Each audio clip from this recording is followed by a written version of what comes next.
Hey there. Subscribe to my channel. And also press this bell icon. नमस्कार दोस्तों, स्वागत है आपका टू द पॉइंट क्लासेस में। मेरा नाम है जय। आज हम आप सबको प्रीवियस ईयर आरपीएफ एसआई के 50 महत्वपूर्ण जीके और जीएस के क्वेश्चन कराने वाले हैं। ये प्रश्न आगामी किसी भी रेलवे एग्ज़ाम के लिए महत्वपूर्ण हैं, क्योंकि रेलवे अपने प्रीवियस ईयर के क्वेश्चन को रिपीट करता है। तो चलिए शुरू करते हैं अपने पहले क्वेश्चन की तरफ से।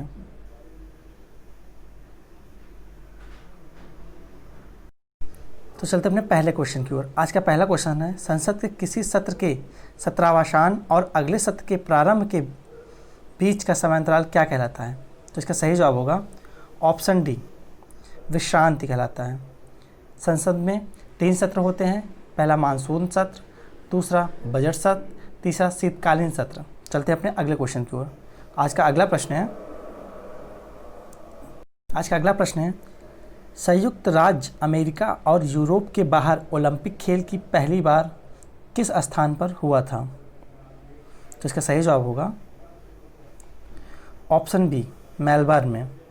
देखिए, ओलंपिक खेलों की शुरुआत 1896 में एथेंस, जो कि यूनान देश में, वहाँ से शुरू हुई थी तथा 1896 से 1856 तक सारे ओलंपिक गेम्स यूरोप महाद्वीप तथा उत्तरी अमेरिका महाद्वीप में ही हुए थे तथा 1956 में जो हमारा मेलबर्न ओलंपिक हुआ था वो हमारा ऑस्ट्रेलिया में हुआ था। चलते अपने अगले क्वेश्चन की ओर। आज का अगला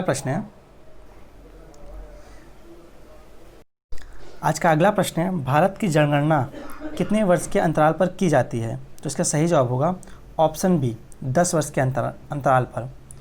हमारी आखिरी जनगणना 2011 में हुई थी तथा अगली जनगणना 2021 में होगी तथा 10 वर्ष की जनगणना का शुरुआत अमेरिका में 1790 से हुई थी, जबकि इंग्लैंड में पहली जनगणना 1801 से शुरू हुई थी तथा भारत में जनगणना की शुरुआत 1872 में लॉर्ड मेयो के शासनकाल से शुरुआत हुआ था। फिर 1881 में भारत में 10-10 वर्ष के अंतराल पर जनगणना लॉर्ड रिपन के कार्यकाल से शुरू हुई थी।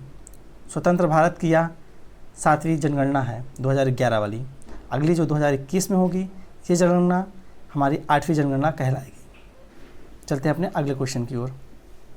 आज का अगला प्रश्न है, दूसरा सबसे बड़ा प्राणी संघ कौन सा है? तो इसका सही जवाब होगा ऑप्शन ए, मोलस्का संघ प्राणी जगत का दूसरा सबसे बड़ा संघ होता है, जबकि अगर पहले की बात करें तो आर्थ्रोपोडा संघ जो होता है ये प्राणी जगत का सबसे बड़ा संघ होता है। चलते हैं अपने अगले क्वेश्चन की ओर। आज का अगला प्रश्न है, लोकसभा अध्यक्ष, स्पीकर और उपसभापति, डिप्टी स्पीकर के पदों का सृजन किस वर्ष हुआ था? तो इसका सही जवाब होगा ऑप्शन डी, 1921 में लोकसभा अध्यक्ष तथा उपसभापति, डिप्टी स्पीकर के पदों की सृजन हुआ था। चलते हैं अपने अगले क्वेश्चन की ओर। आज का अगला प्रश्न है, फीफा द्वारा विश्व फुटबॉल चैंपियनशिप का आयोजन पहली बार कहाँ किया गया था? तो इसका सही जवाब होगा ऑप्शन सी। देखिए, क्वेश्चन को थोड़ा घुमा के पूछा गया है। पहले ये पूछा जाता था कि फीफा द्वारा विश्व फुटबॉल चैंपियनशिप का आयोजन कहाँ किया गया है, तो उसका आंसर देता था उरुग्वे। लेकिन अब ये जो मोंटेवीडियो दिया है, ये उरुग्वे की राजधानी है तथा पहला फुटबॉल वर्ल्ड कप यहीं हुआ था और उरुग्वे देश ने ही पहला फुटबॉल वर्ल्ड कप जीता था। चलते हैं अपने अगले क्वेश्चन की ओर। आज का अगला प्रश्न केमिस्ट्री से है, नाइट्रिल और ईस्टर के अपचयन द्वारा एल्डिहाइड उत्पादन किस अभिक्रिया द्वारा किया जाता है? तो इसका सही जवाब होगा ऑप्शन डी, स्टेफेन अभिक्रिया। देखिए, थोड़ा क्वेश्चन टफ है। ये 11th में और 12th में ये क्वेश्चन आता था। इसमें इन अभिक्रिया जैसे रोजोमेंड अभिक्रिया, स्टेफेन अभिक्रिया, ये सब इंटर के ही सिलेबस के अंतर्गत आते हैं। इसमें हमारा होता है RCN, जिसे हम लोग नाइट्रिल कहते हैं। जब इसकी अभिक्रिया SnCl2 से की उपस्थिति में HCl के द्वारा हाइड्रोलिसिस किया जाता है इसके साथ, तब हमारा RCHO बनता है। R हमारा यहाँ पे मेथिल ग्रुप है, इसमें कोई भी मेथिल या एथिल ग्रुप हो सकता है, और जो CHO है ये हमारा एल्डिहाइड ग्रुप है। चलते हैं अपने अगले क्वेश्चन की ओर। आज का अगला प्रश्न है, जर्नल एंटी अवॉइडेंस रूल्स गार का प्रस्ताव पहली बार कब पारित किया गया था? तो इसको हम लोग गार भी कहा जाता है, GAAR। ये हमारा कानून बनाया गया था टैक्स व काले धन की चोरी के लिए बनाया गया था। देखिए, भारत में इसके अंतर्गत कोई भी विदेशी कंपनी काम करने आती हैं तो उनको भारत सरकार के अधिनियम जो कानून बनाए गए हैं उनके अंतर्गत कार्य करना पड़ता है। तो इसके अंतर्गत ये 2010 में बनाया गया था। इसका सही जवाब होगा प्रत्यक्ष कर कोड। चलते हैं अपने अगले क्वेश्चन की ओर। राज्यों और केंद्र शासित प्रदेशों में सीटों का आवंटन किस अनुसूची के अंतर्गत किया जाता है? तो इसका सही जवाब होगा ऑप्शन बी, चौथी अनुसूची के अंतर्गत। देखिए, हमारी 12 अनुसूचियाँ होती हैं। पहली अनुसूची में राज्य और संघों के बारे में बताया गया है तथा दूसरी अनुसूची में वेतन, पेंशन, भत्ते के बारे में बताया गया है तथा तीसरी अनुसूची में शपथ आदि के बारे में बताया गया है तथा चौथी अनुसूची में केंद्र तथा राज्यों के बीच सीटों का आवंटन के बारे में बताया गया है। चलते हैं अपने अगले क्वेश्चन की ओर। आज का अगला प्रश्न है, सर्वोच्च न्यायालय किस अनुच्छेद के तहत रिट जारी कर सकता है? तो इसका सही जवाब होगा ऑप्शन बी, अनुच्छेद 32 के तहत। देखिए, सर्वोच्च न्यायालय हमारा 5 प्रकार का रिट जारी करता है, जिसमें पहला है बंदी प्रत्यक्षीकरण, दूसरा परमादेश, तीसरा पत्र सेध लेख, चौथा उत्प्रेषण, पांचवा अधिकार प्रत्यक्ष लेख। चलते हैं अपने अगले क्वेश्चन की ओर। आज का अगला प्रश्न है, कौन सा खनिज प्रचुर मात्रा में पाया जाता है? तो इसका सही जवाब होगा ऑप्शन सी, थोरियम। थोरियम एक प्रकार का रेडियो एक्टिव मेटल होता है। चलते हैं अपने अगले क्वेश्चन की ओर। आज का अगला प्रश्न है, जूडो के खेल में डैन का क्या अर्थ होता है? तो इसका सही जवाब होगा ऑप्शन ए, मालिक। चलते हैं अपने अगले क्वेश्चन की ओर। इसे हमें याद ही करना पड़ेगा। चलते हैं अपने अगले क्वेश्चन की ओर। विक्टोरिया झील निम्न में से किस महाद्वीप में स्थित है? तो इसका सही जवाब होगा ऑप्शन बी, अफ्रीका महाद्वीप में। विक्टोरिया झील से हमारी विश्व की सबसे बड़ी नदी नील नदी निकलती है, जो जाके हमारा भूमध्य सागर में जाके गिरती है। चलते हैं अपने अगले क्वेश्चन की ओर। रेड बॉल निम्न में से किस खेल से संबंधित है? देखिए, ये आप लोग के लिए सिंपल होगा क्योंकि ये क्रिकेट से संबंधित है। रेड बॉल ऑप्शन टी सही होगा। चलते हैं अपने अगले क्वेश्चन की ओर। अगला प्रश्न है, क्रिस्टल जालक में बिंदु दोष फ्रैंकल दोष का एक प्रकार है, इनमें से और किस नाम से इसे जाना जाता है? तो इसका सही जवाब होगा ऑप्शन डी। ये केमिस्ट्री का क्वेश्चन है। इसके अंतर्गत हमारा आयनिक क्रिस्टल में इस प्रकार के दोष पाए जाते हैं, जैसे ZnS या फिर AgCl। इन आयनिक क्रिस्टलों में ही दोष पाए जाते हैं। इनमें हमारा धनायन और जो ऋणायन होते हैं कुछ बड़े छोटे आकार के हो जाते हैं, जो विस्थापन के कारण इनमें कुछ खाली स्थान हो जाते हैं इन क्रिस्टलों में। उन्हें हम बिंदु दोष या फिर विस्थापन दोष कहते हैं। चलते हैं अपने अगले क्वेश्चन की ओर। अगला प्रश्न है, विसर्पी नदी लगातार अपना मार्ग बदलने वाली नदी है के बहाव क्षेत्र में आने वाले क्षेत्र बाद में किस रूप में विकसित होते हैं? तो इसका सही जवाब होगा ऑप्शन बी, आक्सबो झील, जिसे हम हिंदी में कहते हैं गोखुर झील। गोखुर झील क्या होता है? देखिए, नदियाँ जब ऐसे जिगजैग रूप में चलती रहती हैं, जब इनकी धारा स्लो होती है तब ये जिगजैग रूप में चलती हैं, लेकिन कभी कभी इनकी धारा जब फास्ट हो जाती है तो नदियाँ यहाँ से न जाकर ये ऐसे चली जाती हैं। जब ये सीधी चली जाती हैं तो ये स्थान हमारा बच जाता है। इन बचे हुए स्थान में झील का निर्माण हो जाता है। इन झील को ही गोखुर झील कहा जाता है। चलते हैं अपने अगले क्वेश्चन की ओर। आज का अगला प्रश्न है, सबसे बड़ी नदी कौन सा है? तो इसका सही जवाब होगा ऑप्शन बी, वोल्गा नदी यूरोप की सबसे बड़ी नदी है। चलते हैं अपने अगले क्वेश्चन की ओर। भाषाएं किस भाषा समूह से संबंधित है? तो इसका सही जवाब होगा ऑप्शन ए, द्रविड़ भाषा समूह से संबंधित है। चलते हैं अपने अगले क्वेश्चन की ओर। आज का अगला प्रश्न है, विनोबा भावे द्वारा शुरू किए गए भूदान ग्रामदान आंदोलन को किस और नाम से जाना जाता है? तो इसका सही जवाब होगा ऑप्शन डी, रक्तहीन या रक्त रहित क्रांति जिसे कहते हैं। देखिए, इसमें क्या था कि 1951 में जब भारत आज़ाद हुआ, मतलब 1951 में भारत जब आज़ाद हो गया था, तो लोगों के पास कुछ लोगों के पास बहुत सारी ज़मीन हो गई थी तथा गरीबों के पास ज़मीन ही नहीं थी। तो विनोबा भावे क्या करते थे, ठेकेदारों ज़मींदारों के पास जाकर उनसे अपनी ज़मीन गरीबों को दान देने के लिए कहते थे, जिससे गरीबों का भला हो सके, तथा इसे ही रक्त रहित क्रांति भी कहा गया। चलते हैं अपने अगले क्वेश्चन की ओर। आज का अगला प्रश्न है, दक्षिण अफ्रीका के खुले हुए विस्तृत क्षेत्र को क्या कहते हैं? तो इसका सही जवाब होगा वेल्स के मैदान। दक्षिण अफ्रीका के घास के खुले हुए मैदान को वेल्स का मैदान कहा जाता है। इन्हें शीतोष्ण घास के मैदान भी कहा जाता है। और हम देख लेते हैं ऑप्शन ए जो है डाउन्स, ये हमारा ऑस्ट्रेलिया में पाया जाता है। और जो हमारा ये है तीसरा पैरीज, ये हमारा अमेरिका में पाई जाती है। और जो चौथा है पंपास, ये अर्जेंटीना देश में घास पाई जाती है। इसका एक हमारा ट्रिक भी है, जैसे हम पंपास को कैसे याद कर सकते हैं, इसको हम याद करने का एक छोटी सी ट्रिक है। पंपास अर्थात हम इसको याद कर सकते हैं पंप, इसको हम पंपास को हम पंप कह सकते हैं।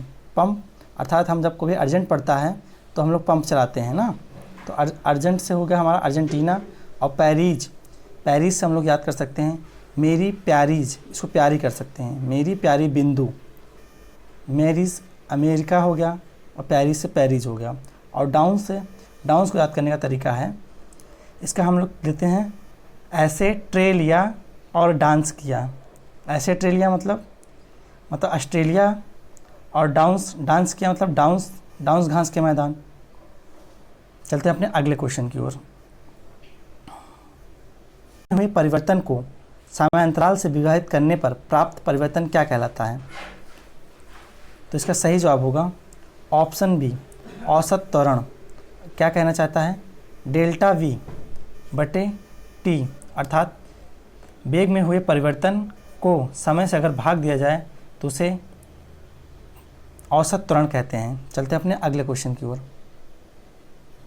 आज का अगला प्रश्न है, भक्ति आंदोलन में शैव संप्रदाय को क्या कहा जाता है? देखिए, शैव संप्रदाय के लोग शिव जी की पूजा करते थे और इसका सही जवाब होगा ऑप्शन ए नायर संप्रदाय। इसे हम लोग नायवार संप्रदाय भी कहते हैं। और जो नीचे दिया है ऑप्शन डी अलवार संप्रदाय, ये हमारा वैष्णव संप्रदाय से संबंधित है। भक्ति आंदोलन की शुरुआत 63 नायवार तथा 12 अलवार संतों द्वारा मिलकर की गई थी। चलते हैं अपने अगले क्वेश्चन की ओर। आज का अगला प्रश्न है,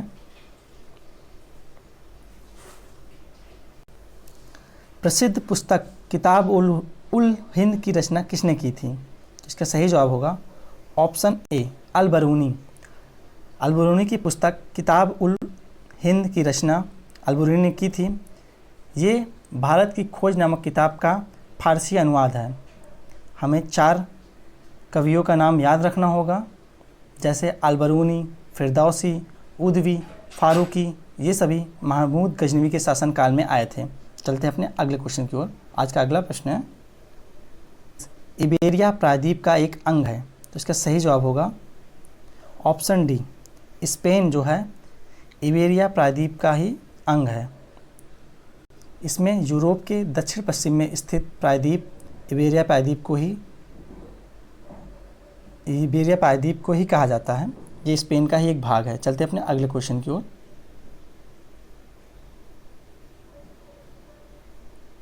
अगला प्रश्न है, उपभोक्ता मूल्य सूचकांक किसके द्वारा जारी किया जाता है? तो इसका सही जवाब होगा ऑप्शन डी केंद्रीय सांख्यिकी कार्यालय CSO।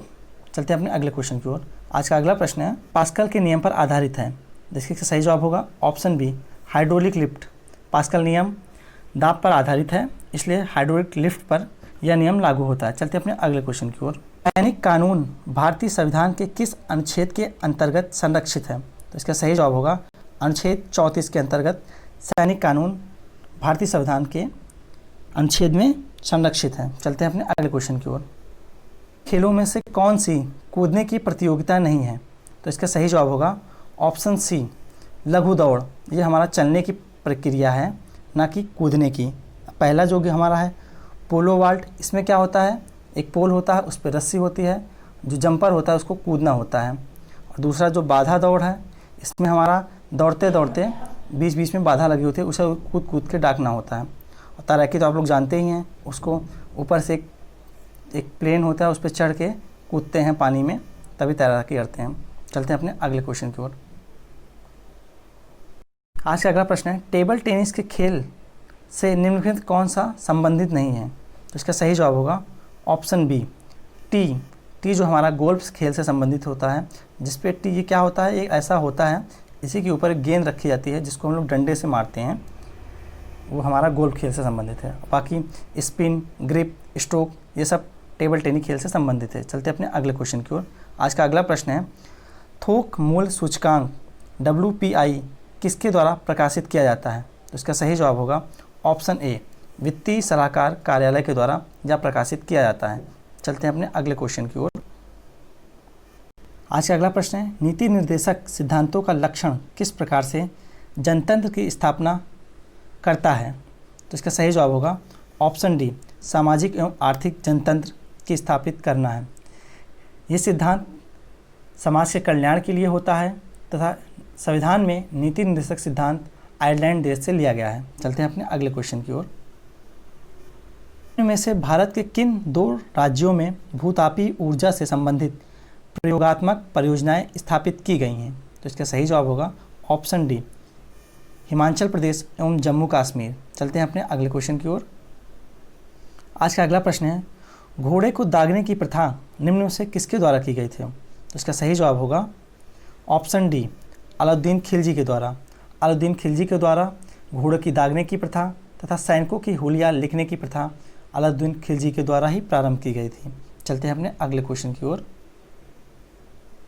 आज का अगला प्रश्न है, संशोधित कैथोड किरण ट्यूब में धनावेशित कण कहलाते हैं? तो इसका सही जवाब होगा ऑप्शन ए, कैथनॉल किरणें कहलाती हैं। चलते हैं अपने अगले क्वेश्चन की ओर। आज का अगला संबंध किससे हैं? तो इसका सही जवाब होगा ऑप्शन ए, सूफी संप्रदाय से सिलसिला शब्द का संबंध है। आपको पता होगा ख्वाजा मोइनुद्दीन चिश्ती ने भारत में सिलसिला संप्रदाय की स्थापना की थी, जिसका मुख्य केंद्र अजमेर था। चलते हैं अपने अगले क्वेश्चन की ओर। आज का अगला प्रश्न है, गोलाकार सेल के भीतर किसी कण पर लगने वाला गुरुत्वाकर्षण बल होता है? तो इसका सही जवाब होगा ऑप्शन ए, शून्य, क्योंकि गोलाकार सेल के अंदर किसी भी कण पर गुरुत्वाकर्षण बल नहीं लगता है, उसके अंदर नाभिकीय बल लगता है। चलते हैं अपने अगले क्वेश्चन की ओर। इसका अगला प्रश्न है, तने अथवा शाखाओं पर पत्तियों की व्यवस्था कहलाती है? तो इसका सही जवाब होगा ऑप्शन डी, फाइलोटैक्सी। इसके अंतर्गत पत्तियां जो होती हैं शाखाओं पर किस प्रकार स्थित होती हैं उसका अध्ययन किया जाता है, ताकि पत्तियां अधिक से अधिक सूर्य का प्रकाश प्राप्त करके अधिक से अधिक भोजन बना सकते हैं। चलते हैं अपने अगले क्वेश्चन की ओर।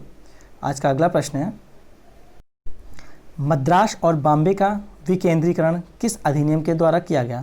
तो इसका सही जवाब होगा ऑप्शन डी, 1861 का अधिनियम। देखिए, जब 1857 की क्रांति हुई थी तब अंग्रेज़ों को लगने लगा था कि हमें थोड़ा सा उदारवादी बनना पड़ेगा, और मद्रास व बॉम्बे को जो केंद्रीकृत करके रखा गया था उन्हें विकेंद्रीकृत किया, अर्थात शक्तियों को बांटा। चलते हैं अपने अगले क्वेश्चन की ओर। आज का अगला प्रश्न है, वित्तीय क्षेत्र विकास परिषद FSDC की स्थापना निम्न में से किसको प्रस्तापित करने के लिए हुई थी? इसका सही जवाब होगा ऑप्शन डी, पूंजी बाजार पर उच्च स्तरीय कमेटी को प्रस्तापित करने के लिए इसकी स्थापना हुई थी। चलते हैं अपने अगले क्वेश्चन की ओर। आज का अगला प्रश्न है, करदाताओं पर उनकी संवहनीयता अनुसार लगने वाला प्रो पुअर गरीबों के हित में कर कौन सा है? तो इसका सही जवाब होगा ऑप्शन सी, प्रगतिशील कराधान। चलते हैं अपने अगले क्वेश्चन की ओर। आज का अगला प्रश्न है, निम्नलिखित में से किस त्यौहार को रंगों का त्यौहार कहा जाता है? इसको तो आपको बताने की ज़रूरत ही नहीं है, होली को कहा जाता है। चलते हैं अपने अगले क्वेश्चन की ओर। आज का अगला प्रश्न है, राष्ट्रीय महिला आयोग की स्थापना किस वर्ष हुई थी? तो इसका सही जवाब होगा ऑप्शन डी, 1992 में। चलते हैं अपने अगले क्वेश्चन की ओर। आज का अगला प्रश्न है, निम्न में से किस नृत्य शैली को पूर्व की गाथा के रूप में जाना जाता है? तो इसका सही जवाब होगा कथकली, जो कि हमारा केरल राज्य का लोक नृत्य है। चलते हैं अपने अगले क्वेश्चन की ओर। आज का अगला प्रश्न है, बॉम्बे यट्टा की पारंपरिक कठपुतलियों का संबंध किस राज्य से है? तो इसका सही जवाब होगा ऑप्शन डी, कर्नाटक राज्य से है। देखिए, कठपुतलियों की नृत्य से संबंधित एक क्वेश्चन और आता है कि कठपुतली नृत्य किस राज्य से संबंधित है? तो इसका सही जवाब होगा राजस्थान से। चलते हैं अपने अगले क्वेश्चन की ओर। आज का अगला प्रश्न है, बाल श्रम रोकथाम अधिनियम संशोधित 2016 के अनुसार किस आयु वर्ग तक के बच्चों के लिए श्रम पूर्णतया प्रतिबंधित है? तो इसका सही जवाब होगा 14 से 18 वर्ष के बच्चों के लिए हार्ड काम पूर्णतया प्रतिबंधित है, जबकि 6 से लेकर 14 वर्ष के बच्चों के लिए निःशुल्क शिक्षा राज्य सरकार की जिम्मेदारी है। चलते हैं अपने अगले क्वेश्चन की ओर। आज का अगला प्रश्न है, कौन सा ऊतक सबसे कठोर और अस्थिमय ऊतक कहलाता है? तो इसका सही जवाब होगा ऑप्शन सी, अस्थि ऊतक। चलते हैं अपने अगले क्वेश्चन की ओर। आज का अगला प्रश्न है, द्वितीय पिछड़ी जाति आयोग की अध्यक्षता किसने की थी? देखिए, इसमें द्वितीय पूछा है, लेकिन आपको पहला भी पता होना चाहिए। तो पहली पिछड़ी जाति आयोग की अध्यक्षता सन 1953 में अध्यक्ष काका कलेकार के द्वारा की गई थी तथा दूसरी बीपी मंडल के द्वारा की गई थी। इनका फुल फॉर्म है बिंदेश्वरी प्रसाद मंडल। चलते हैं अपने अगले क्वेश्चन की ओर। आज का अगला प्रश्न है, निम्न में से किस राज्य में स्थायी जंगल सर्वाधिक संख्या में है? देखिए, यहाँ पे संख्या की बात आई है। संख्या के अकॉर्डिंग तो मध्य प्रदेश में सबसे ज़्यादा है। अगर क्षेत्रफल प्रतिशत के आधार पर पूछा जाए तो हमारा मिजोरम सबसे अधिक वहाँ जंगल है प्रतिशत के हिसाब से, क्योंकि उसका क्षेत्रफल बहुत कम है। लेकिन अगर संख्या और क्षेत्रफल के अकॉर्डिंग पूछा जाए तो मध्य प्रदेश में सबसे ज़्यादा जंगल पाए जाते हैं, और जहाँ पे सबसे अधिक जंगल होगा तो वहीं पे शेर भी ज़्यादा पाए जाते हैं। इसलिए मध्य प्रदेश राज्य को टाइगर स्टेट भी कहा जाता है। चलते हैं अपने अगले क्वेश्चन की ओर।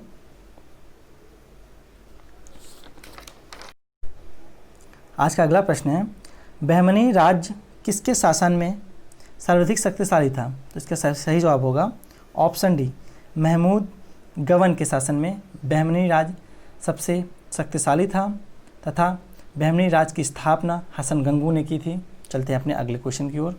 आज का अगला प्रश्न है, ये हमारे वीडियो का अंतिम प्रश्न है, आमिर तैमूर ने दिल्ली पर किस वर्ष आक्रमण किया था? तो इसका सही जवाब होगा 1398 में। इसने तुगलक वंश के अंतिम शासक नसरुद्दीन महमूद को हराकर सैयद वंश की स्थापना की थी। धन्यवाद। ये हमारा अंतिम प्रश्न था। अगर आपको वीडियो कैसा लगा आप हमें ज़रूर बताएं, कमेंट करें तथा अपने दोस्तों में इस वीडियो को ज़रूर शेयर करें। धन्यवाद।